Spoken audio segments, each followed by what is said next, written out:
There is no controlling whose fingerprints are being sent. Undocumented, documented, citizen, US born, everyone who's arrested has their fingerprint data sent to ICE and to DHS.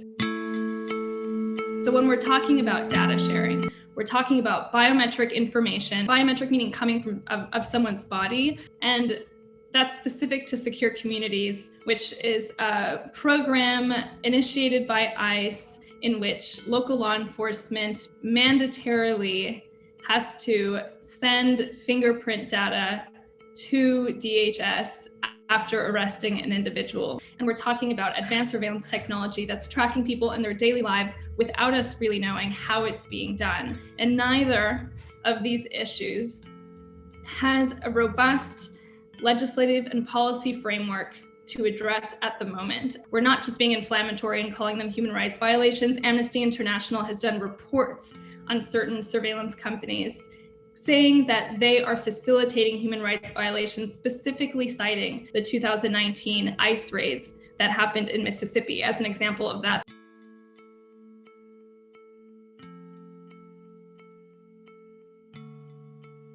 That's a sizable removal from our culture, from our churches, from our schools, from our neighborhoods. And it's something that we should be deeply concerned about, considering the benefit that many of these communities have on the lives of everyday Mississippians and on the Mississippi economy, considering that immigrants, including undocumented immigrants, make up a sizable portion of the labor population in rural places in particular that are the most vulnerable to economic devastation.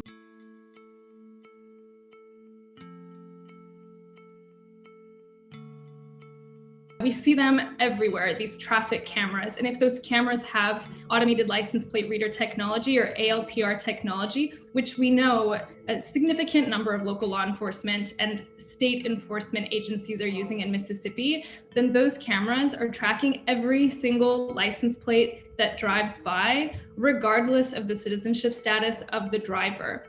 That means that people are being tracked on their way to work, on their way to worship, on their way to school. Every detail of an individual's life is being collected by this technology and being stored by the government for sometimes indefinite periods of time. And so the personal data that it's collecting includes information that any individual would be deeply concerned about the government having.